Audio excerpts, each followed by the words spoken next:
ख्याल है। भले ही कम संख्या में एकत्र उपस्थित है, परंतु पूरी संख्या में अन्य अन्य केंद्रों पर उपस्थित है। और यह वर्ष अपनी स्वतंत्रता का 75वां वर्ष है। 15 अगस्त 1947 में को हम स्वतंत्र हुए। स्वाधीन हो गए।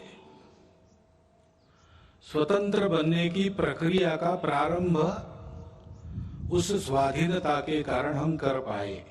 यानी अपने देश को चलाने के सूत्र हमने अपने हाथ में उस दिन लिए। अब चलाते चलाते अपने देश को स्व के आधार पर एक तंत्र पर खड़ा करने की प्रक्रिया वो चल रही है। क्योंकि स्वतंत्रता क्यों चाहिए इसके बारे में भी अपने देश में संघर्ष हुआ। स्वतंत्रता के लिए संपूर्ण भारत में समाज के सभी वर्गों से, देश के सभी क्षेत्रों से लोगों ने परिश्रम किए, संघर्ष किए, बलिदान दिए, त्याग और बलिदान के हिमालय खड़े किए। स्वतंत्रता और परतंत्रता इसके बारे में सबकी कल्पनाएं समान सी थी। यानी 1857 के पहले 1830 के दशक में दक्षिण भारत में वीर पांड्य कट्टेबोमन के नेतृत्व में जो हुआ संघर्ष ब्रिटिशों के साथ,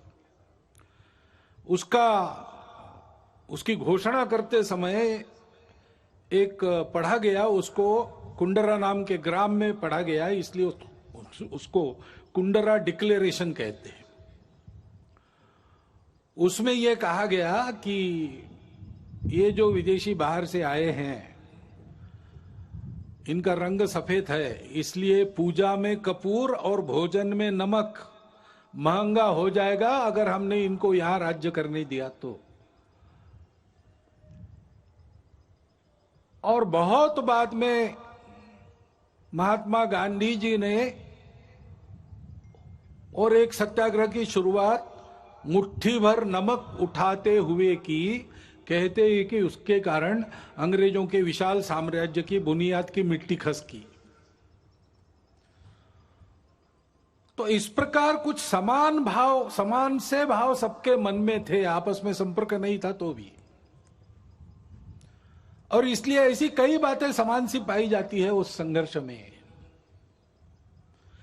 ऐसा एक संघर्ष हुआ और उसके फलस्वरूप हम 15 अगस्त को स्वतंत्र हुए। परंतु कालांतर में स्व की कल्पना ढीली पड़ी, अस्पष्ट हुई। उसके कारण स्वतंत्र होना है यानी क्या होना है, अपना स्व क्या है ये पता नहीं। स्व का विस्मरण तो बहुत दिनों से चल रहा था और इसलिए स्व को भूल गए तो स्वजनों को भी भूल गए और अपने आपस में ही भेद इतने बड़े हो गए, उससे हम जर्जर हो गए। एक दूसरे को बराबरी से देखने के लिए तैयार नहीं, आपस में संघर्ष, पंथ, प्रांत, जाति, भाषा, सब प्रकार के भेद, जो विविधता थी उसकी चौड़ी खाइयां बन गई हमको बांटने वाली। और इसमें स्व का भी विस्मरण, ठीक से स्मरण नहीं रहा, विस्मरण हो गया। और इसलिए जो चुनौतियां उस समय की थी उसके सामने एक स्पष्ट नीति लेकर हम खड़े नहीं हुए। कभी इधर कभी उधर ऐसी ढुलमुल बात चली, इसका लाभ विदेशियों ने लिया। और जिस दिन हम स्वतंत्र हुए उस दिन स्वतंत्रता के आनंद के साथ साथ एक अत्यंत दुर्धर वेदना भी हमने अपने मन में अनुभव की। वो टीस अभी तक गई नहीं है, अपने देश का विभाजन हुआ। अत्यंत दुखद इतिहास है वो, परंतु उस इतिहास के सत्य का सामना करना चाहिए, उसको जानना चाहिए। जिस शत्रुता और अलगाव के कारण विभाजन हुआ उसकी पुनरावृत्ति नहीं करनी है। उसकी पुनरावृत्ति टालने के लिए और खोई हुई हमारी अखंडता और एकात्मता को वापस लाने के लिए उस इतिहास को सबने जानना चाहिए, विशेषकर नई पीढ़ी ने जानना चाहिए, क्योंकि अब जो पीढ़ी है वो उसके बाद उसने जन्म लिया है, उसको जानना चाहिए ताकि उसकी पुनरावृत्ति न हो, खोया हुआ वापस आ सके, खोए हुए बिछुड़े हुए वापस गले लगा सके। परंतु इस प्रकार की एकात्मता और अखंडता की पहली शर्त रहती है भेद रहित समताधिष्ठित समाज। पहले हमने अपने स्व को भुला दिया, स्वजनों को भुला दिया, तो भेद जर्जर हो गए। इसलिए हजारों मील दूरी से मुट्ठी भर लोग आए, हमसे बर्बर लोग आए और हमको पादाक्रांत करते चले गए। ये बार बार हुआ, एक बार नहीं हुआ। हूण शक बर्बर यवन आपने सुना है, तब से लेकर तो ब्रिटिशों के अपने यहां पर राजा बनने तक यही इतिहास हुआ। और इसलिए मूल जो अपना स्व है उसके आधार पर अपने स्वजन, उनके प्रति आत्मीयता पूर्ण व्यवहार ये होना चाहिए, क्योंकि अपने देश में उस स्व के विस्मरण के कारण, अपनों के विस्मरण के कारण जातिगत विषमता की समस्या बहुत पुरानी है। बहुत लोगों ने उस विषमता को हटाने के लिए प्रयास किया। विषमता मूलक जो व्यवस्थाएं थी उनको निकाल दिया, समताधिष्ठित व्यवस्था लाने का प्रयास किया। लेकिन व्यवस्था तो व्यवस्था है, वो एक ढांचा है। आखिर चलाने वाला उसका उपयोग क्या करता है उस पर निर्भर है। चलाने वाले के मन में अगर समता है तो व्यवस्था समता की पोषक होती है। व्यवस्था तो बदलेगी ही, विषमता मूलक व्यवस्था टिक नहीं सकती, अप्राकृतिक है और इसलिए वो जाएगी ही। ठीक से जाए इसको देखना, इतना ही काम रहता है। लेकिन व्यवस्था बदलने के साथ साथ या उसके पहले मन बदलना चाहिए। भेद की भावना मन में रहती है, मन से वचन कर्म और वाणी में प्रकट होती है, और विचार में प्रकट होती है, व्यवस्था में प्रकट होती है। और इसलिए उस व्यवस्था के साथ साथ इस मन को बदलने का प्रयास होना चाहिए। संघ के स्वयंसेवक सब प्रकार के प्रयास करते हैं। बुद्धि से वाणी निकलती है, विचार से आदमी बोलता है, तो उस विचार में समाज के भेद बढ़ाने वाली भाषा नहीं चाहिए, समाज को जोड़ने वाली भाषा चाहिए। उतार चढ़ाव आते रहते, उल्टे सीधे प्रसंग होते रहते हैं। हर प्रसंग पर भाष्य करते समय, लोगों को राह दिखाते समय उनको आपस में जुड़ने की, प्रेम को बढ़ाने की भाषा होनी चाहिए। संवाद सकारात्मक हो। इसलिए सामाजिक समरसता मंच के माध्यम से, गतिविधि के माध्यम से संघ के स्वयंसेवक ये काम कर रहे। व्यवस्थागत व्यवहार भी बदले, इसलिए मंदिर पानी स्मशान सबका एक हो, यहां से प्रारंभ हो, इसका प्रयास भी अनेक वर्षों से स्वयंसेवक कर रहे, धीरे धीरे आगे बढ़ रहे। सब प्रांतों में प्रयास चल रहा है। परंतु मन से जाने के लिए तो मिलना पड़ेगा, बातचीत होनी पड़ेगी, अनौपचारिक बातचीत होनी पड़ेगी। और इसलिए पर्व त्योहारों में आपस का मेलजोल, मिलजुल कर जयंतियां, पुण्यतिथियां, विशेष उत्सव, इनको करना। जैसे समाज मिलता जुलता है, वैसे परिवार भी समाज के विभिन्न वर्गों के आपस में मित्रता करे। आना जाना, उठना बैठना, पर्व त्योहारों पर एक दूसरे के घर जाना, परिवार सहित घर पर बुलाना, इस प्रकार के अनौपचारिक पारिवारिक संबंध उत्पन्न हो। ये काम संघ की शाखाओं के माध्यम से और सामाजिक समरसता मंच नामक गतिविधि से संघ स्वयं सेवक कर रहे हैं, क्योंकि भेद रहित समताधिष्ठित समाज स्वातंत्र्य के टिकने की गारंटी है और राष्ट्र के एकात्मता का अधिष्ठान है। भारत की अखंडता और एकात्मता की ये जो श्रद्धा है, वो कोई नई बात नहीं है, भारत में चलती आई हुई बात है। सनातन काल से चलती आई है। उसके लिए लोग काम भी करते आए हैं। हमारे इतिहास में प्राचीन समय से लेकर अब तक बहुत उदाहरण है, बहुत पर्व ऐसे हैं जिससे बार बार इस एकात्मता का और अधिष्ठान मजबूत बनाया गया है। श्री गुरु तेग बहादुर जी महाराज का 400 सालावा प्रकाश वर्ष है। उनका बलिदान क्यों हुआ था? इसलिए हुआ था कि ये जो भारतवर्ष की चलती आई हुई एकात्मता की, प्रेम की, अखंडता की परंपरा है, उसका आधार तो यही है कि हम सब विविधताओं को स्वीकार करते, पूजा की भी विविधताओं को स्वीकार करते हैं। और उस समय देश में यह अत्याचार चल रहा था कि अपनी पूजा बदलो नहीं तो मरो।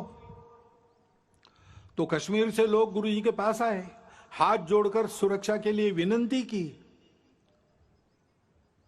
तेग बहादुर जी चले गए दिल्ली बादशाह के सामने और अपनी धर्म श्रद्धा का परिचय देते हुए उनका बलिदान हुआ।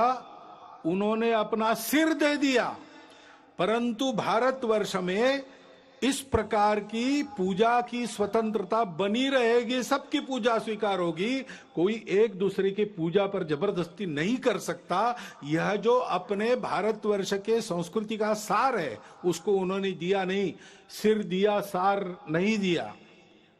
इसलिए हिंद की चादर कहलाए। भारतवर्ष की स्वतंत्रता, भारतवर्ष की एकात्मता, अखंडता के लिए बलिदानों, मिनी वीरों की सनातन काल से जो आकाश गंगा यहां चली आ रही है, उस आकाश गंगा के वे सूर्य से थे। वह कल्पना हमारी समान सी है और प्राचीन काल से चलती आई है। स्वतंत्र जीवन कैसा होता है, स्वतंत्रता क्या है? सबके सुख की कल्पना है। मंत्र पुष्प में हम कहते हैं अपुत्रा पुत्रिण संतु पौत्रिण अधना सधना संतु सर्वे संतु निरामया। सर्वत्र का भला, ऐसा कहते हैं। सबके सुख की कल्पना, किसी को नहीं छोड़ा, वसुधैव कुटुंबकम मानकर सब जिसमें सुखी हो और सबको एक साथ सुखी करने वाला, मनुष्य मात्र के तीनों पुरुषार्थ एक साथ साधने वाला, मनुष्य समूह सृष्टि को एक साथ सुखी कर सकने वाला, अर्थ कामों को नियंत्रण में रखकर मोक्ष की तरफ चलाने वाला, यह जो धर्म है उस धर्म का आविर्भाव अपने यहां हुआ। वो अध्यात्म आधारित है, अनुभूति आधारित है। हमारे स्वतंत्रता की वह आध्यात्मिक कल्पना है और इसलिए हम जानते हैं पसायदान में उस स्वतंत्र सुखी जीवन की कल्पना ज्ञानेश्वर महाराज ने की है। जे खड़ांची व्यंकटी सांडो तया सत्कर्मी रतिवाड़ो, भूता परस्परे पड़ो मैत्र जीवान से, दुरितान से तिमिर दावो विश्व स्वधर्म सूर्य पाओ, जो जे वांछील तोते लाहो प्राणी जाता। फिर से सबके सुख की कल्पना है, सबके कामना पूर्ति की कल्पना है, परंतु आधार क्या है? दुष्टों के बारे में भी ये कहा उनका टेढ़ापन जाए, उनकी अच्छे कामों में रुचि बढ़े, प्राणी मात्र में परस्पर सौहार्द, प्रेम, आत्मीयता का संबंध हो, सबके संकट दूर हो, सब अपने अपने स्वधर्म को अनुभूत करके चले, स्वधर्म पर चले, तब सबकी इच्छाएं पूरी होगी। प्राणी जात सुखी होंगे, जिनमें प्राण है वो सब सुखी होंगे, सुख दुख का अनुभव कर सकने वाले सब सुखी होंगे। रविन्द्रनाथ टैगोर ने बाद में कहा, कोई अलग बात नहीं की, चित्त जथा भय शून्य उच्च जथा शिर।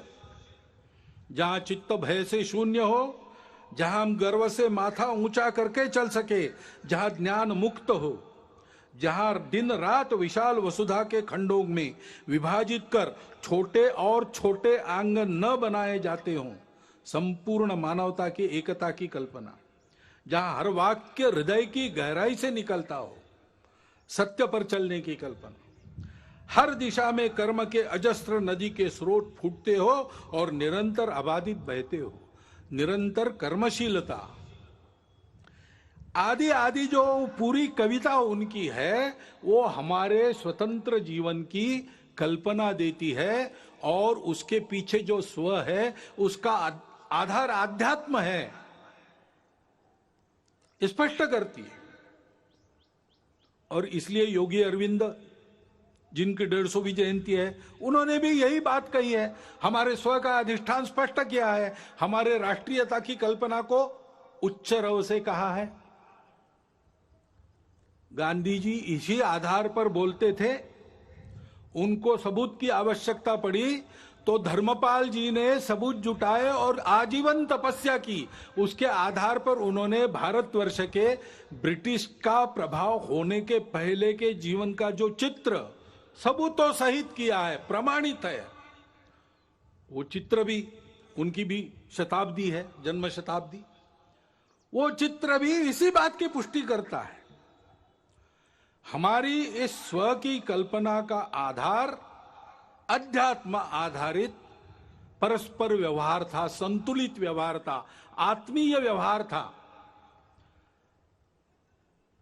उसको हम धर्म कहते हैं और उस धर्म के उदय से सब सुखी होते हैं। सावरकर जी ने कहा कि जब ऐसा हिंदू समाज खड़ा होगा संगठित, तो वो गीता की ही बात करेगा और अपने उद्देश्य को वसुधैव कुटुंबकम यही बताएगा, क्योंकि हम किसी को पराया मान ही नहीं सकते। ऐसा हमारा जो आध्यात्मिक राष्ट्रीयता का स्व है, वो उदय होने से दुनिया के सारे झगड़े समाप्त होंगे, खोया हुआ संतुलन वापस आएगा और ऐसा मानव धर्म उदित होगा, हिंदू धर्म उदित होगा,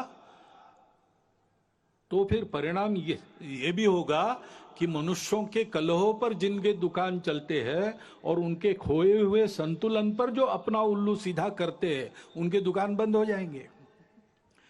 और इसलिए हम देखते हैं कि ये न हो, भारत एक विकास के राह पर, बड़ा बनने की राह पर चल पड़ा है, ये हो ना पाए, हिंदू समाज अपने स्व को समझ ना पाए और वैसे ही कटा बटा रहे, इसलिए बहुत प्रयास चल रहे।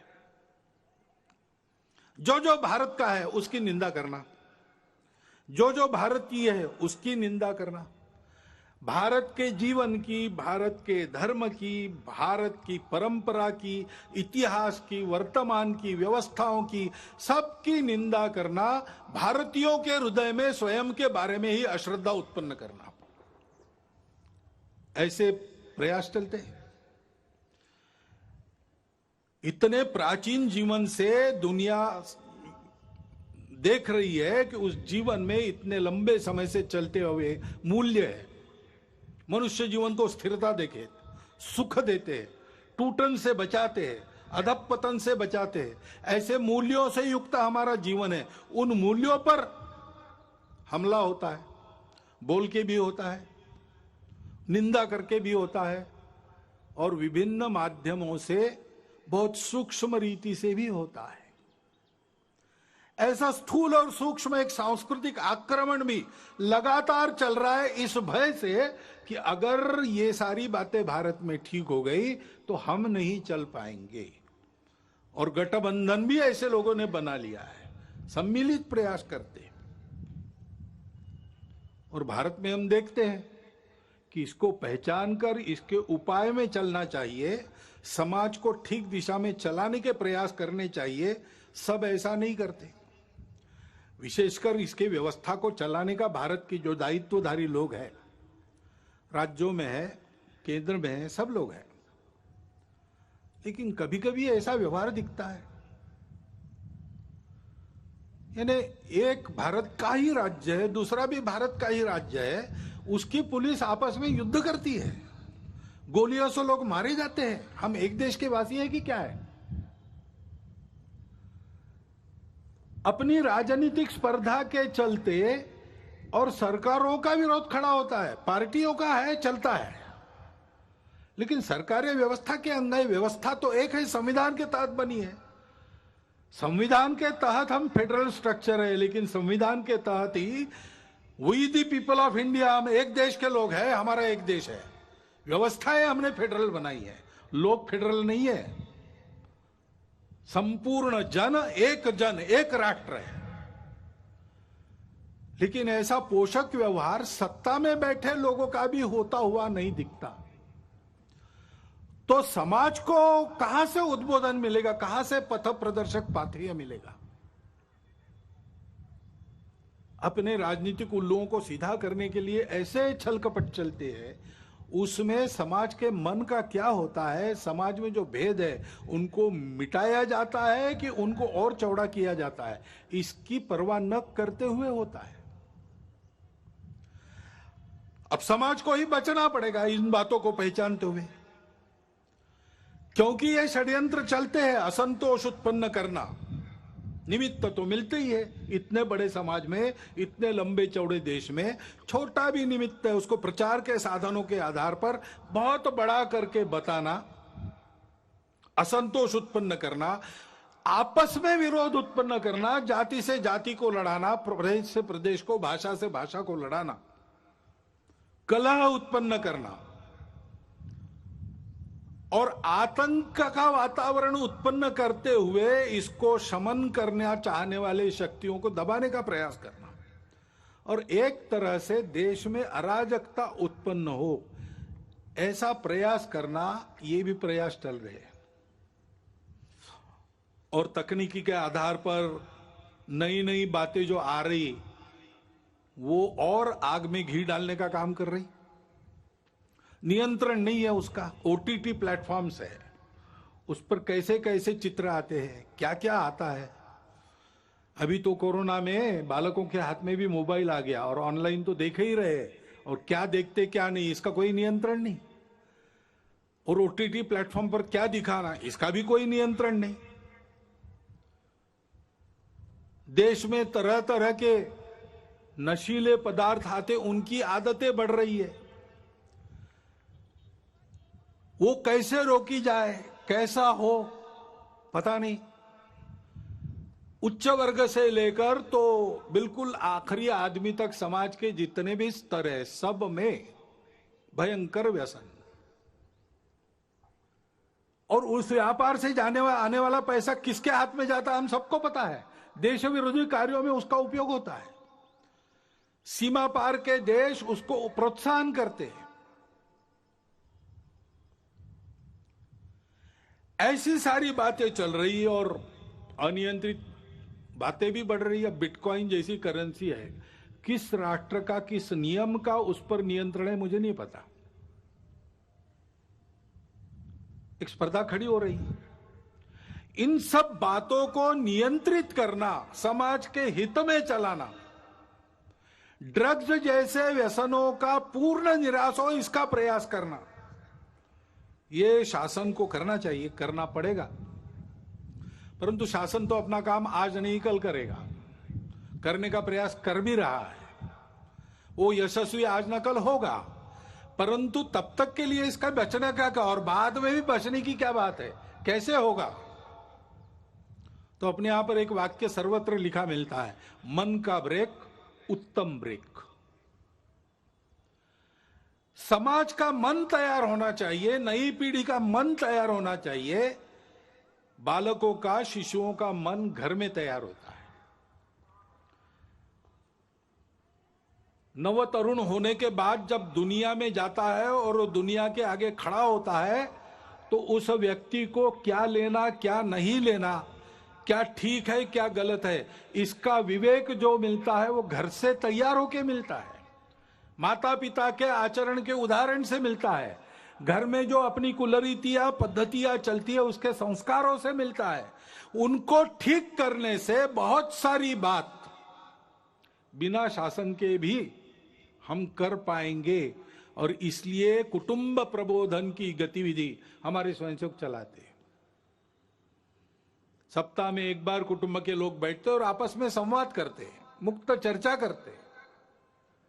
स्वभाषा स्वभूषा, अपना भजन भवन भ्रमण भोजन किस प्रकार से चलता है, कम से कम अपने घर की चौखट के अंदर हम लोग अपने स्व के आधार पर आचरण करते कि नहीं? घर में अपनी भाषा बोलते हैं कि नहीं?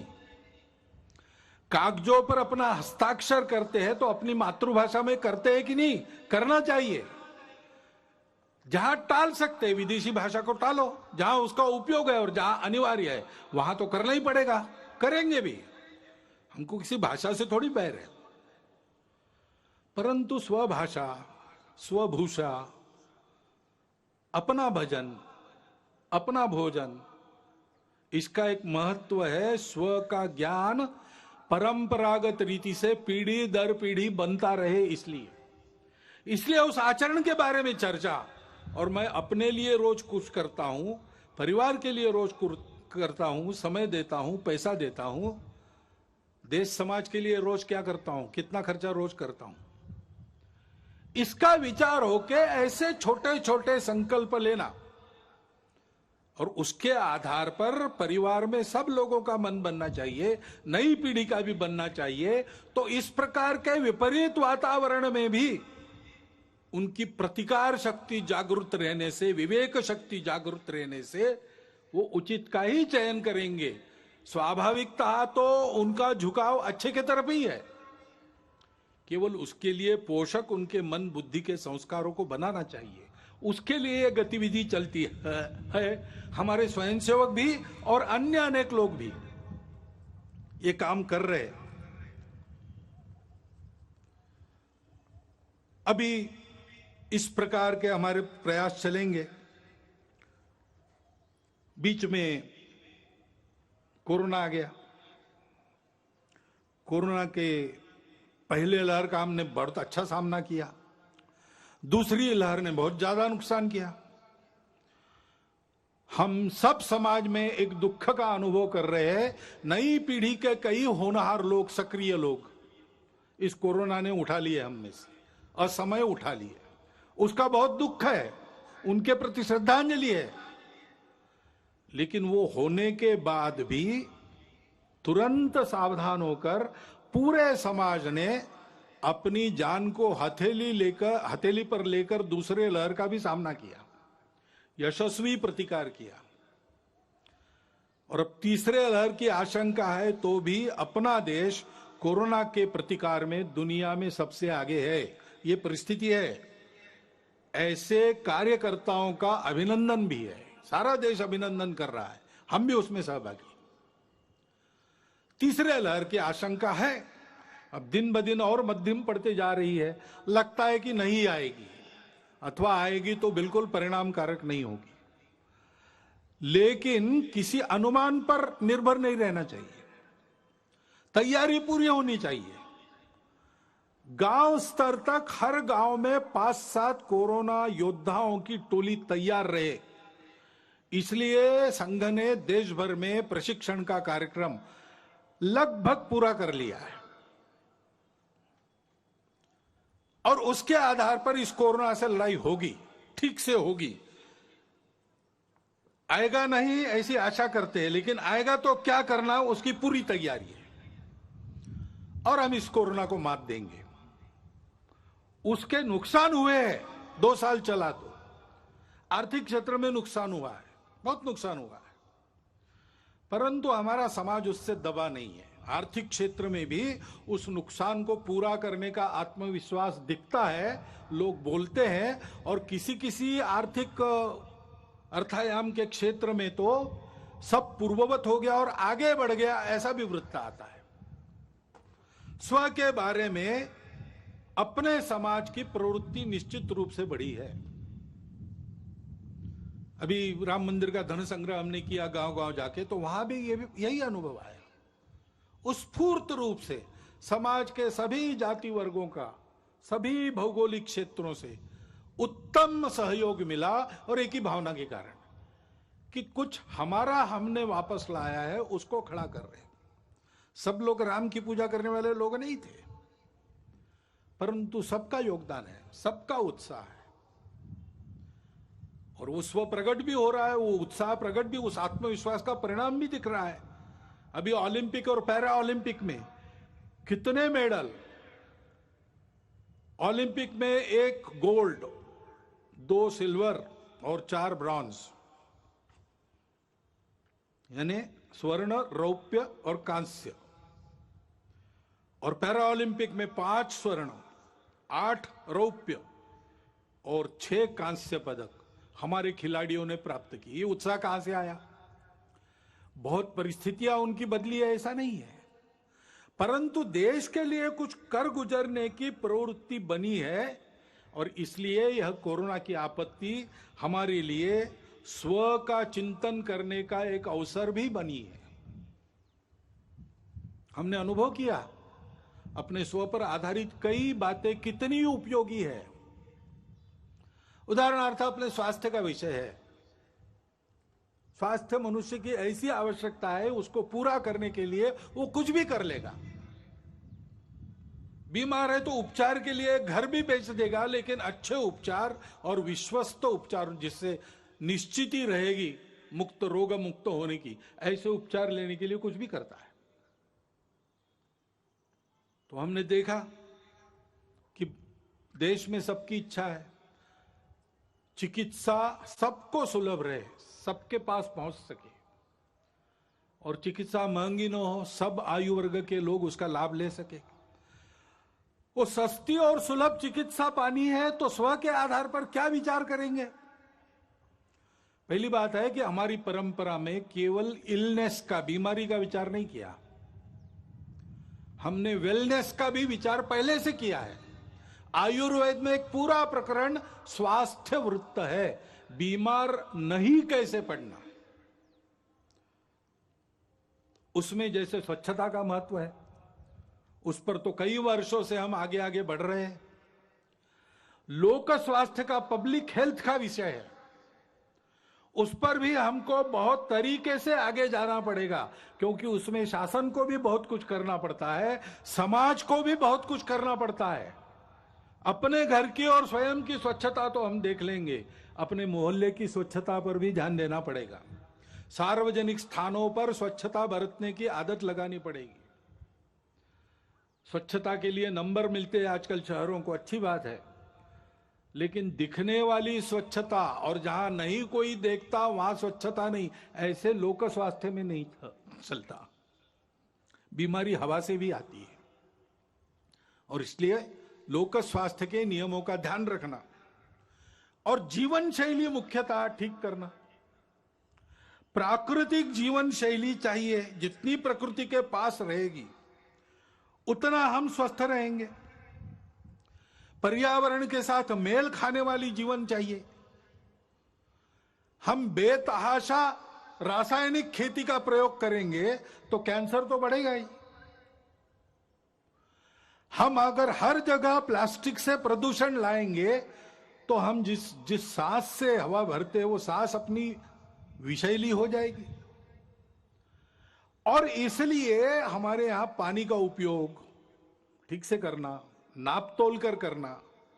पानी सबके लिए आवश्यक है, लेकिन अगर हम पानी को अमर्यादित खर्चा करने लगे तो सबको पानी नहीं मिलेगा, और सब सुखी होंगे तभी हम सुखी होंगे, नहीं तो नहीं होंगे। प्लास्टिक का उपयोग कम से कम करना चाहिए, कम से कम, जिसको अंग्रेजी में सिंगल यूज प्लास्टिक कहते हैं, उसको तो आप जीवन से हटाने की बारी आ गई। और जहां बनता है, घर से लेकर, आंगन से लेकर, मोहल्ले, गांव, जंगलों, खेतों तक हरियाली बढ़ाना, वृक्षारोपण करना, ये करने की आवश्यकता है। उसके लिए पर्यावरण गतिविधि चलाते हैं स्वयंसेवक। पर्यावरण के क्षेत्र में बहुत लोग काम करते हैं, जल संधारण से लेकर सारी बातों में। पर्यावरण गतिविधि प्रत्येक परिवार में पानी बचाना, प्लास्टिक हटाना और हरियाली बढ़ाना, इन तीन का छोटी छोटी बातों से लेकर सब में आचरण उत्पन्न हो, इसके लिए प्रयास करती है। क्योंकि ये ऐसी जो पर्यावरण की शैली है वो स्वास्थ्य को भी ठीक करती है और खर्चा भी बचाती है। कोरोना काल में जितने विवाह हुए कितने सस्ते में हुए। हमारे ध्यान में कई बातें आ गई कि हम जो खर्चा करते हैं वो कितना खर्चा फालतू होता है, इससे कम में हम जी सकते हैं। जो मिलता है उसमें अपने घर गृहस्थी को रोटी, कपड़ा, मकान, स्वास्थ्य, शिक्षा, अतिथि सत्कार, ऐसी न्यूनतम आवश्यकताओं को ठीक से पूर्ण कर सकते हैं। अब कोरोना जाएगा, जाने को है, अपनी सुधरी हुई आदत को फिर से नहीं बिगाड़ना, इसका हमको ध्यान देना पड़ेगा। और इसलिए पर्यावरण के साथ स्वास्थ्य को साधते हुए हमको यह भी प्रयास करना पड़ेगा कि सब प्रकार की पैथियों को मान्यता देते हुए अपने अपने पैथी का अहंकार, अभिमान तो रहना चाहिए, गौरव तो रहना चाहिए, अहंकार नहीं होना चाहिए। कुछ बीमारियों को कुछ पैथी में इलाज है, किसी में नहीं है। हर एक चिकित्सा पद्धति का अपना अपना तत्वज्ञान है। मतभेद हो सकते हैं लेकिन विरोध नहीं होना चाहिए। सभी चिकित्सा पद्धतियों का समन्वय करते हुए सबको सुलभ हो सके ऐसी चिकित्सा हम दे सकते, क्योंकि कुछ पद्धतियों में इलाज महंगे हो जाते, उसका इलाज नहीं कुछ पद्धतियों में वही इलाज बहुत सस्ता हो जाता है उसी बीमारी का, और गुण भी मिलता है। तो इसलिए सभी पद्धतियों का समन्वय करते हुए कैसे आगे बढ़ेंगे, और सबको एकदम बहुत गंभीर चिकित्साओं का सामना नहीं करना पड़ता। छोटी मोटी रोज की बीमारियां होती है तो प्राथमिक चिकित्सा अपने गांव में ही उपलब्ध रहे, उसमें डॉक्टर वैद्य भी हो, और अंग्रेजी में कहते हैं बेयरफुट डॉक्टर्स, आरोग्य रक्षक, ऐसी भी कोई व्यवस्था बने। थोड़ी अधिक चिकित्सा करनी है तो जिला केंद्र पर सबके लिए उपलब्ध रहे, और बहुत उच्च स्तरीय, बहुत गंभीर चिकित्सा अगर आवश्यक है तो एक एक विभाग केंद्र पर, कमिश्नरी के केंद्र पर या बड़े कस्बों में उसकी व्यवस्था उपलब्ध रहे। इस प्रकार का एक तंत्र खड़ा करना पड़ेगा। ऐसा समग्र स्व के आधार पर सोचते हैं तो सबको सुलभ और सस्ती चिकित्सा का प्रबंध अपने देश में हो सकता है। वही बात आर्थिक मामलों की है। हम जानते हैं विश्व में जो प्रचलित अर्थव्यवस्था है उसके कारण कई समस्याएं भी खड़ी है, और समस्याओं का उत्तर उस व्यवस्था के पास नहीं है। सभी देशों में उसका पुनर्विचार चल रहा है। बहुत उत्साह से जिन बातों की उद्घोषणा आर्थिक जगत पहले करता था, आज उसने वो करना बंद कर दिया है, अंतर्मुख होकर विचार कर रहा है। तीसरा रास्ता कौन सा है? तीसरा रास्ता हम दे सकते हैं। हमारे परंपरागत आर्थिक चिंतन की जो दृष्टि है वो पूर्ण है, अधूरी नहीं है। हमने उस स्व के आधार पर ये चिंतन किया है। एक शाश्वत सत्य हम पहले बताते हैं कि भाई अर्थशास्त्र क्यों है? मनुष्य की कामना पूर्ति के लिए साधन उपलब्ध कराने का शास्त्र, ऐसा वो मानते हैं। हमारे यहां थोड़ा आगे गए, हमने कहा कि सुख प्राप्ति का वो है, और एक का सुख हो नहीं सकता, सबका सुख चाहिए। इसलिए जितनी प्रजा है उसके सुख का वो शास्त्र है। जिन्होंने जन्म लिया है वो सब सुख को प्राप्त हो तो सभी सुखी होंगे। और ये सुख कहां मिलता है? सुख बाहर नहीं है, सुख अंदर है। और इसलिए अंदर के सुख को प्राप्त करेंगे तो बाहर की वस्तुओं से हम पर्याप्त सुख ले सकते हैं, अपने अंदर ही है वो, लेकिन उसके लिए बाहर की वस्तुएं पर्याप्त हो सकती है। नहीं तो सिद्धांत तो प्रचलित सिद्धांत कहता है means are limited, ends are endless. हमारे यहां इस सत्य को मान्य करके कहा है कि ऐसी अवस्था में अगर उपभोग करना है तो संयम आवश्यक है, क्योंकि सुख उसमें नहीं है, वस्तु में सुख हमारे अंदर है। तो बांटकर खाओ,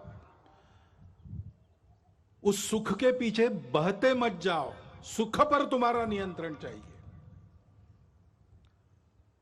और इसलिए संयम पूर्ण उपभोग, न्यूनतम आवश्यक जितना है उतना उपभोग, क्योंकि यह सब हमारा नहीं, मेरी अपनी प्रॉपर्टी नहीं है। इस पर मालकियत किसकी है? किसी की नहीं। ईशावास्यमिदं सर्वम, भगवान का बनाया है, भगवान का है। उसने उसका यथोचित उपयोग जिसके लिए रखा है वो लेगा। सबका होने के बाद बचेगा, उसमें मैं अपने को चलाऊंगा। तेन त्यक्तेन भुंजिता। मनुष्य प्राकृतिक और मानव निर्मित धन का स्वामी नहीं है, विश्वस्त है। उसको दो हाथों से कमाना है, लेकिन उसके आधार पर सारी सृष्टि को चलाना, 1000 हाथों से बांटना है। इस दृष्टि के आधार पर अपने यहां का आर्थिक विचार खड़ा है, वो एकांतिक नहीं है। उसमें मनुष्य को सृष्टि के अंग के नाते देखा गया है। सृष्टि का मालिक नहीं, कॉन्करर नहीं, कॉन्करिंग द नेचर गलत बात है, नर्चरिंग द नेचर। सृष्टि से जितना चाहिए उतना लेना और दाम दुगना वापस करना, गिविंग बैक। इस आधार पर हमारा अर्थ विचार खड़ा है, और इसलिए वो एकांगी नहीं है। वो सब जगह परिवार की कल्पना करता है। कृषि श्रेष्ठ है कि उद्योग श्रेष्ठ है कि व्यापार श्रेष्ठ है? अरे भाई, तीनों अपने अपने जगह श्रेष्ठ है, तीनों को मिलकर चलना चाहिए। उद्योग चलेगा मालिक के लिए चलेगा कि मजदूर के लिए? अरे भाई, मालिक मजदूर बीच में जो व्यापारी है वो और ग्राहक, सबको एक परिवार मानकर सबके हित का विचार करके चलेगा। सबको अपना अपना कर्तव्य पूरा करते हुए संयम से बरतना पड़ेगा, तब सबकी कामना पूर्ण होगी। इस प्रकार के आर्थिक विचार के आधार पर आज के देशकाल परिस्थिति में क्या सुसंगत हो सकता है? हमारा प्रदीर्घ जीवन रहा है, उस प्रदीर्घ जीवन में हमने भी पुरुषार्थ किया है, और ईस्वी सन 1 से लेकर तो 17वीं सदी तक हम दुनिया के सर्वसमर्थ आर्थिक देश थे। विलियम डैलिरिम्पल वगैरह डाटा दे रहा है। ये अगर वस्तु स्थिति है तो हमारे इतने लंबे आर्थिक अनुभव से हमने जो शाश्वत तत्व निकाले हैं, उसके आधार पर हमको चलना पड़ेगा। जमाना बदला है, ऊपर ऊपर का परिवर्तन उतना जरूर करना पड़ेगा। विश्व भी अब 2-4 हजार साल चला है अर्थ पुरुषार्थ में, उसका भी कुछ अनुभव है। वहां से भी जो उपयुक्त है वो लेना पड़ेगा। स्वदेशी को काल सुसंगत बनाना और विदेशी को देश सुसंगत बनाना, इसके आधार पर अपने स्व पर आधारित एक नया आर्थिक प्रतिमान संपूर्ण दुनिया को देना, ये दुनिया की अभी आवश्यकता है। और स्वातंत्र्य में हमारे स्व के प्रगटीकरण का एक स्वाभाविक आविष्कार है, इसकी चिंता हमको करनी पड़ेगी।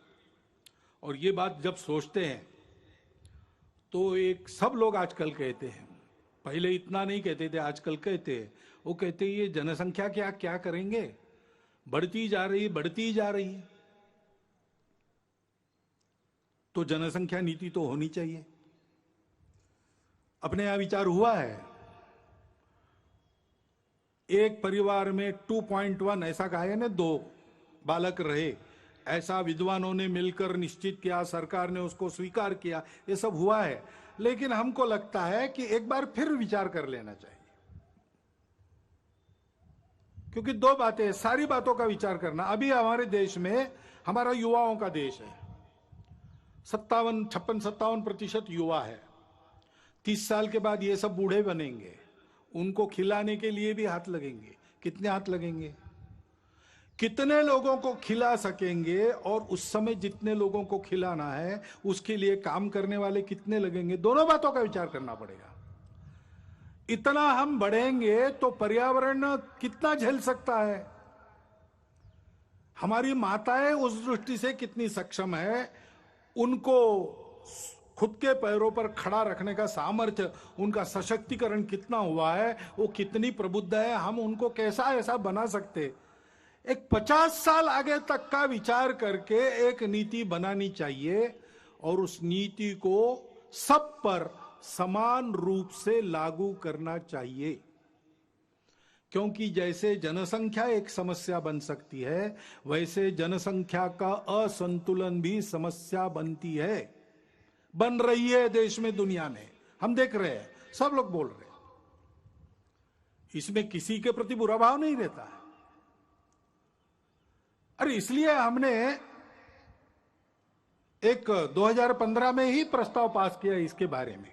उस प्रस्ताव को मैं पढ़ के बताता हूं। जनसंख्या वृद्धि दर में असंतुलन की चुनौती। देश में जनसंख्या नियंत्रण हेतु किए गए विविध उपायों से पिछले दशक में जनसंख्या वृद्धि दर में पर्याप्त कमी आई है, लेकिन इस संबंध में अखिल भारतीय कार्यकारी मंडल का मानना है कि 2011 की जनगणना के पांथिक आधार पर किए गए विश्लेषण से विविध संप्रदायों की जनसंख्या के अनुपात में जो परिवर्तन सामने आया है, उसे देखते हुए जनसंख्या नीति पर पुनर्विचार की आवश्यकता प्रतीत होती है। विविध संप्रदायों के प्रति जनसंख्या वृद्धि दर में भारी अंतर, अनवरत विदेशी घुसपैठ व मतांतरण के कारण देश की समग्र जनसंख्या, विशेषकर सीमावर्ती क्षेत्रों की जनसंख्या के अनुपात में बढ़ रहा असंतुलन देश की एकता, अखंडता, सांस्कृतिक पहचान के लिए गंभीर संकट का कारण बन सकता है। विश्व में भारत उन अग्रणी देशों में था जिसने 1952 से ही जनसंख्या नियंत्रण के उपायों की घोषणा की थी, परंतु सन 2000 में जाकर ही वह एक समग्र जनसंख्या नीति का निर्माण और जनसंख्या आयोग का गठन कर सका। इस नीति का उद्देश्य सकल प्रजनन दर की आदर्श स्थिति को 2045 तक प्राप्त कर स्थिर व स्वस्थ जनसंख्या के लक्ष्य को प्राप्त करना था। ऐसी अपेक्षा थी कि अपने राष्ट्रीय संसाधनों और भविष्य की आवश्यकताओं को ध्यान में रखते हुए प्रजनन दर का यह लक्ष्य समाज के सभी वर्गों पर समान रूप से लागू होगा। परंतु 2005-6 का राष्ट्रीय प्रजनन एवं सार्थ सर्वेक्षण सन 2011 की गणना के 0 से 6 आयु वर्ग, 0 से 6 आयु वर्ग के पांथिक आधार पर प्राप्त आंकड़ों से असमान सकल प्रजनन दर एवं बाल जनसंख्या अनुपात का संकेत मिलता है। यह हमारा प्रस्ताव है, तो इसलिए सुझाव हमारे ऐसे और भी लिखा है, पूरा नहीं पढ़ता हूं, लिखित भाषण में उपलब्ध है। देश में उपलब्ध संसाधनों, भविष्य की आवश्यकताओं एवं जनसांख्यिकीय असंतुलन की समस्या को ध्यान में रखते हुए देश की जनसंख्या नीति का पुनर्निर्धारण कर उसे सब पर समान रूप से लागू किया जाए। सीमा पार से हो गई अवैध घुसपैठ पर पूर्ण रूप से अंकुश लगाया जाए। राष्ट्रीय नागरिक पत्रिका का निर्माण कर इन घुसपैठियों को नागरिकता के अधिकारों से तथा भूमिकरित के अधिकार से वंचित किया जाए। जो अनधिकृत प्रवेशकारी लोग हैं, वो हमारे देश में बसने वाले, सदियों से बसने वाले, पीढ़ी दर पीढ़ी बसने वाले नागरिक बने हुए, किसी के प्रति ये बात नहीं है। और देशवासियों का ये आह्वान है कि जनसंख्या में असंतुलन उत्पन्न कर रहे सभी कारणों की पहचान करते हुए जन जागरण द्वारा देश को जनसांख्यिकीय असंतुलन से बचाने की सभी विधि सम्मत प्रयास करें। कैरो में एक परिषद हुई थी राष्ट्रों की, उसमें सबके साथ अपने देश का जो अधिकृत संकल्प है, डॉक्टर मनमोहन सिंह उस समय प्रधानमंत्री थे, उस संकल्प के बाहर इसमें कुछ भी नहीं है, सब उसके मर्यादा के अंदर है। क्योंकि कुछ ऐसी परिस्थितियां आती है, अभी जैसे एक अचानक आ गया, वायव्य सीमा के पार तालिबान खड़ा हो गया। अब तालिबान का पूर्व चरित्र क्या है हम सब जानते हैं, और उसकी जो बातें हो रही है वो दो प्रकार की हो रही है। कभी कहता है कि अच्छे रहेंगे, कभी कहता है कि नहीं हम वही है पहले से। तो इसका एक स्पष्ट संकेत है कि हमसे सावधान रहना चाहिए। और तो और उस समय उसका समर्थन करने वाले जब खड़ा हुआ तब रशिया भी था, तुर्कस्तान भी था, चीन और पाकिस्तान तो आज भी है। अब तालिबान बदला भी होगा, पाकिस्तान बदला है क्या? ऐसा तो बिल्कुल नहीं है। चीन का इरादा भारत के बारे में बदला है क्या? ऐसा तो बिल्कुल नहीं है। और इसलिए ये मानते हुए भी हृदय परिवर्तन हो सकता है, बुरा से बुरा आदमी भी बदल सकता है, बातचीत से संवाद से बातें हल होती है, प्रेम से अहिंसा से मामला ठीक हो सकता है, इसको मानना चाहिए, इसके प्रयास भी जारी रखने चाहिए, लेकिन अपनी सावधानी, अपनी तैयारी को पूर्ण रखते हुए हमको सजग भी रहना चाहिए। हमारी सीमा सुरक्षा और अधिक चाक चौबंद होने की आवश्यकता है। जहां बार बार आक्रमण होते वहां तो ठीक ही है, लेकिन जहां नहीं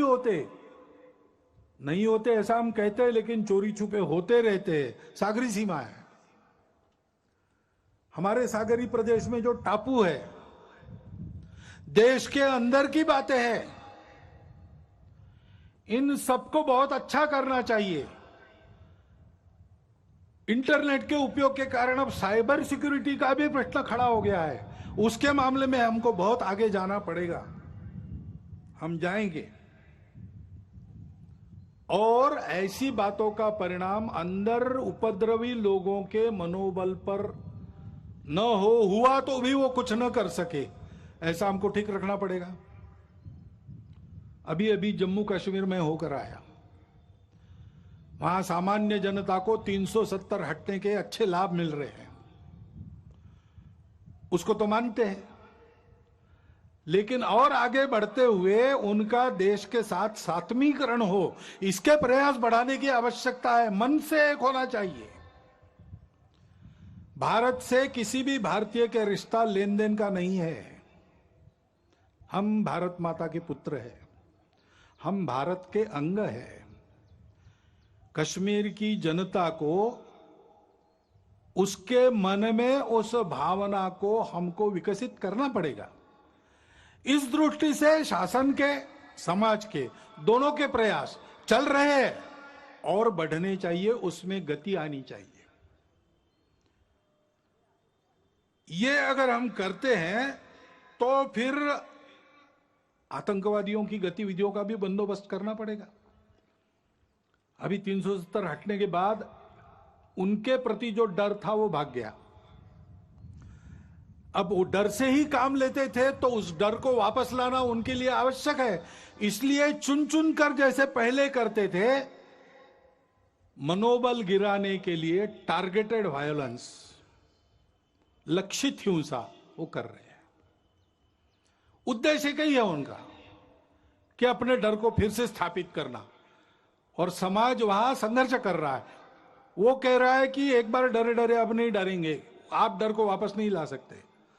लेकिन शासन को भी बड़ी चुस्ती से इसका बंदोबस्त करना पड़ेगा, तब इस संघर्ष को हम ले लेंगे, जीत लेंगे। हिंदू समाज को यह सब करना पड़ेगा। और हिंदू समाज के अपने भी कुछ प्रश्न है, जैसे मंदिरों का प्रश्न है। हिंदू समाज के मंदिरों की स्थिति बहुत अच्छी नहीं है, लेकिन देश के हर भाग में अलग अलग है। दक्षिण के प्राय सभी मंदिर सरकार के अधीन है, छोटे छोटे मंदिर जो स्वतंत्र है वो उपेक्षित है। बाकी भारत में कुछ मंदिर सरकार के अधीन है, कुछ मंदिर भक्तों के अधीन है। सरकार के अधीन भी कुछ मंदिर बहुत अच्छे चलते हैं, बहुत सुंदर, साफ सुथरे, प्रेरणा देने वाले, भक्तों की मदद, समाज की सेवा करने वाले। सरकार के अधीन भी है और भक्तों के अधीन भी मंदिर बहुत अच्छे चल रहे। दिल्ली का झंडे वाला मंदिर है, अपने आप पास में शेगांव का मंदिर है, भक्तों के अधीन है, उत्तम चल रहे, व्यवस्थित चल रहे, पवित्र चल रहे, स्वच्छ चल रहे, और समाज की भी कई प्रकार से सेवा करते हैं। ऐसे व्यवस्थापन की दृष्टि से वैष्णो देवी मंदिर सरकार ने लिया, वो ठीक चल रहा है। जगमोहन जी थे, वो श्रद्धालु थे, इसलिए ठीक हो गया प्रबंध। लेकिन जहां ऐसा नहीं है वहां क्या हो रहा है? लूट चल रही है।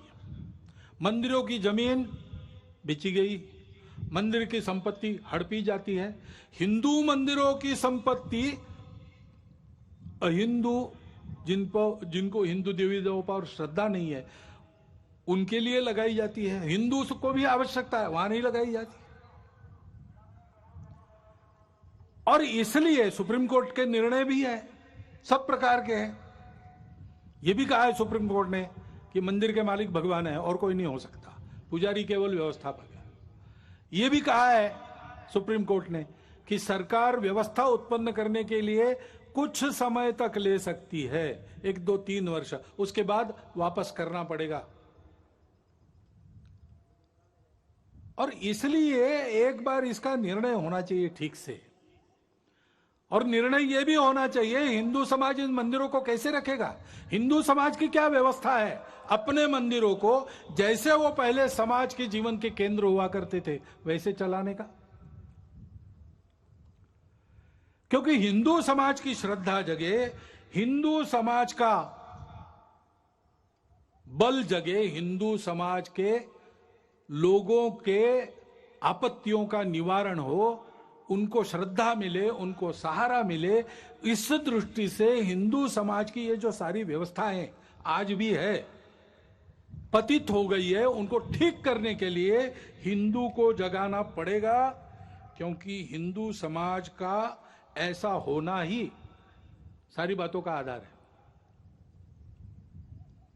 हमारे देश का स्व आध्यात्मिक है, उसमें अनेक पूजाएं आ सकती है, बाकी पूजाएं समाई भी जा सकती है, वो पूजा पर निर्भर नहीं करता। शासन प्रशासन देश को कैसे चलाएगा एक बात होती है, लेकिन देश को तो सही अर्थों में समाज चलाता है। और अपने समाज का जो स्व है वो स्व छोटी पहचानों के संकुचित अहंकार को भूलकर उनको स्वीकार करना, पहचानों को उनका पूर्ण सम्मान करना, उन सब पहचानों को आदर और विकास का अवसर मिलना, परंतु उसके अहंकार में फंसना नहीं। उससे बड़ा हम सब एक समाज है। ये संपूर्ण भारतवर्ष हमारी मातृभूमि है। राष्ट्र हमारे यहां राज्य आधारित नहीं है, नेशन स्टेट नहीं है। हमारे यहां जनपदवती भूमि ये राष्ट्र का आधार है। जनपद यानी समाज, समाज यानी केवल भीड़ नहीं, समाज यानी एक समान लक्ष्य लेकर आगे बढ़ने वाला समूह, परस्पर आत्मीयता का संबंध रखने वाला, एक मातृभूमि का अपने आप को मानने वाला। ये भारतवर्ष व्यवस्थाओं में भी विविधता, लेकिन सदैव एक राष्ट्र रहा है और उसका स्व है सभी विविधताओं का स्वीकार, सम्मान। सब उपासनाओं का हम स्वीकार कर सकते हैं। ये बात सही है कि उपासना आक्रमणकारियों के साथ भी दुनिया की 2 यहां आई है, शरणार्थी होकर भी दुनिया की 2 उपासनाएं यहां आई है, यहूदी और पारसी। इस्लाम और ईसाइयत आक्रामकों के साथ प्रवेश कर गई है, आक्रामकों के साथ बढ़ी, लेकिन वो इतिहास हो गया। उन आक्रामकों के साथ नाता नहीं है किसी का। सब अपने उन हिंदू पूर्वजों के वंशज है जो इस विविधता को एकता का ही आविष्कार मानकर सबका स्वीकार सम्मान करते थे, आपस में प्रेम से मिलजुल कर रहते थे और सभी एक दूसरे का आदर करके चलते थे। उन्हीं हिंदू पूर्वजों को सब वंशज है। वही भारतवर्ष सबकी मातृभूमि है जिसके सिवाय किसी को गति नहीं है और कहीं। और उसकी यह सबको अपना मानने वाली सा प्रथमा संस्कृति विश्ववारा, ऐसा गौरव से जिसको कहा गया है, मनुष्य में मनुष्यत्व को जागृत करने वाली उस संस्कृति का असर सब पर है। उस संस्कृति को मानकर सब पर चलना, यह सबने मान्य करना चाहिए। इसमें किसी को पूजा नहीं छोड़नी पड़ती, भाषा नहीं छोड़नी पड़ती, कुछ नहीं छोड़ना पड़ता। अपना कट्टरपन, अपने मन के अलगाव की भावना और अपनी छोटी पहचानों का अनुचित अहंकार छोड़ना पड़ता है। उसका गौरव सुरक्षित रहता है, उसकी प्रतिष्ठा, उसका स्वीकार सम्मान सुरक्षित रहता है। राष्ट्रवासियों के लिए इस आह्वान का स्वीकार करके ही भारत की एकात्मता, अखंडता वापस आएगी। यही इमोशनल इंटीग्रेशन कहा गया है जिसका आह्वान अपने संविधान ने किया है। इसके लिए सबने प्रयास करना चाहिए, ऐसा दिग्दर्शन किया है। और यह सारा तब समझेंगे लोग जब हिंदू समाज ऐसा होकर दिखेगा। हम अपने छोटे छोटे अहंकार भूलकर सबको अपनाने की नियत रखें। हमारी संस्कृति तो सबको अपनाती है। हमको डर नहीं लगना चाहिए किसी को अपनाते समय। डर लगता है क्योंकि हम दुर्बल हैं। हमको शक्ति संपन्न होना पड़ेगा। मैं शंकर का वह क्रोधानल कर सकता जगती क्षार क्षार, ऐसा बल होना पड़ेगा। लेकिन जगती को क्षार नहीं करना है, भूभाग नहीं, शत शत मानवों के हृदय जीतने का निश्चय। जो हाथ उठाए उसका हाथ न रहे, इतना सामर्थ्य होना चाहिए। लेकिन सामर्थ्य का उपयोग क्या करना चाहिए? दुर्बलों की रक्षा। शील और शक्ति को साथ में लेकर हिंदू समाज को चलना चाहिए, क्योंकि दुनिया दुष्टों की है, वो बिना शक्ति सत्य को भी नहीं मानती। तो हिंदू समाज को अपने भेद भूलकर संगठित होना पड़ेगा, शक्ति संपन्न होना पड़ेगा। सबको समझना पड़ेगा कि इस अर्थ में हम सब हिंदू हैं। इसको समझा, इसलिए तो हमारे इतिहास में राणा सांगा के साथ अकबर से लड़े, बाबर से लड़े, हसन खां मेवाती हो गए। राणा प्रताप के साथ अकबर को टक्कर देने वाले हकीम खां सूरी हो गए। खुदा बख्श और गौस खां जो अंतिम सांस कर झांसी की रानी और उसके वंशजों के साथ रहे, वो हो गए। पंडित राम प्रसाद बिस्मिल जी के जिगरजान दोस्त अशफाक उल्ला खान जैसे क्रांतिकारी उसी ने हमको दिए। बारामुल्ला में कबाइलियों के आक्रमण के आगे देश के एकात्मता को किसी प्रकार से समझौते में न लाते हुए अपना बलिदान करने वाले मकबूल शेरवानी भी उसी के कारण हुए। अपने सेना के वीर जवानों में ब्रिगेडियर उस्मान से लेकर हवालदार अब्दुल हमीद जैसे वीर इसी के कारण हुए। इतिहास है, कभी इस्लाम आक्रामक के नाते आया, उनसे हमारा नाता नहीं है। आज हमको मुसलमान रहना भी है, हम रह सकते हैं, अपना देश उदार है। हमारे आदर्श ऐसे मुसलमान होंगे जो देश के प्रति न्यौछावर हो गए। हमारा जीवन वैसा बनना चाहिए। हिंदू समाज अपने आप को संगठित शक्ति संपन्न बनाकर इस अपनत्व की भाषा से लोगों को समझाता है, तो अपने देश में लोग समझ जाएंगे कि आतंक, कट्टरता, द्वेष और स्वार्थ के समय में दुनिया में कोई नहीं है जो इससे तारेगा। केवल वह हिंदू समाज है वो जो सबको स्वीकार करता है, और वो शक्ति संपन्न है, वो इस दायित्व का निर्वाह कर सकता है। यह भारतीय संस्कृति सबको दे सकता है, उसमें वह बल खड़ा हो गया है। इस बल को खड़ा करना अपना काम है। इतिहास की घटनाओं को विद्वेष के लिए नहीं स्मरण करना है, उससे सबक लेकर यह न बढ़े विद्वेष, इसके लिए सुनना है। जन्मेजय ने व्यास जी को सर्प यज्ञ उसका जब खंडित हुआ तब यही कहा कि हमने सुना कि हमारे जो पूर्वज थे कौरव और पांडव, उनमें बड़ा भयंकर संहारकारी युद्ध हुआ। ये कैसे हुआ? ये आपस में शत्रुता क्यों बढ़ी? दोनों तो भाई भाई थे और दोनों तरफ अच्छे अच्छे लोग थे, कर्तृत्व संपन्न लोग थे। कौन सी ऐसी खटास थी जो दूर नहीं हो सकी? क्या किसी ने उस बैर को शमन करने का प्रयास नहीं किया? ये महाभारत क्यों हुआ बताइए। तब व्यास जी ने महाभारत की कहानी बताई, कलह बनाने के लिए नहीं, कलह मिटाने के लिए बताई। भारत के साथ संपूर्ण मानवता की परस्पर आत्मीयता सदा के लिए अभिन्न रूप से जुड़ी है। उस भारत को, उस परंपरा को, संस्कृति को, समाज को सर्वांग सुंदर रूप से सबल होकर खड़ा होना पड़ेगा। हम सबको हिंदू के नाते व्यक्तिगत स्तर पर बल, साहस, तितिक्षा, धैर्य, ओज, शारीरिक, मानसिक, बौद्धिक तीनों प्रकार का इसकी साधना करनी होगी। समाज के नाते सारी बातों का उपाय करने के लिए सामूहिक कार्य करने का अभ्यास करना होगा। सामूहिकता से चलने की स्वभाव में आदत डालनी पड़ेगी। यह बल किसी की विरोध और प्रतिक्रिया में नहीं है। हमारी फूट के चलते हमको तोड़कर अपने स्वार्थ के उल्लू सीधा करने के लिए सब लोग ताक पर है।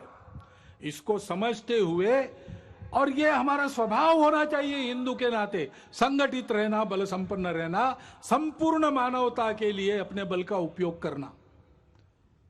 ये कर्तव्य निर्वाह करने के लिए ऐसे हिंदू समाज को खड़ा होना पड़ेगा, क्योंकि जागरूक, संगठित, बल संपन्न और सक्रिय हिंदू समाज ही सब समस्याओं का समाधान है। यही काम तो हम करते हैं। भारत के ओर से, भारत की जो प्रगति है उससे विकास की अपेक्षा भारतीयों की जैसी भारत से है, वैसे संपूर्ण विश्व की अपेक्षा है एक नई राह दिखाने की। उसके लिए भारत को तैयार करना, अपनी विविधता को अपनी एकता का श्रृंगार बनाकर बल के साथ सब प्रकार के जीवन का उत्तम उदाहरण बनकर दुनिया में खड़ा, संपूर्ण देश को प्रेम से पुकारता ललकारता हुआ, अपनी छत्र छाया में अधिक अच्छे मनुष्य बनकर सृष्टि के साथ कल्याण की राह पर अग्रसर करने वाला विश्व गुरु भारत हमको खड़ा करना है। संघ के स्वयंसेवकों की अपेक्षा इसके लिए है, और आप सब समाज के लोगों का योगदान भी उसमें संघ चाहता है। इस यज्ञ में आपकी भी सबकी संविदा पड़े, सारा समाज इसके लिए अग्रसर हो तो भारत का भाग्य बदल जाएगा। वो भाग्य बदलना है, वो भारत की आवश्यकता है, वो समय की, विश्व की आवश्यकता है। और इसलिए भ्रांति जनमन की हटाते, क्रांति का संगीत गाते, एक के दशलक्ष होकर कोटियों को है बुलाते, इस पद्धति से हमको आगे बढ़ना है। क्योंकि तुष्ट मां होगी तभी तो विश्व में सम्मान पाकर बढ़ रहे हैं चरण गणित, बस इसी धुन में निरंतर। भारत माता की जय।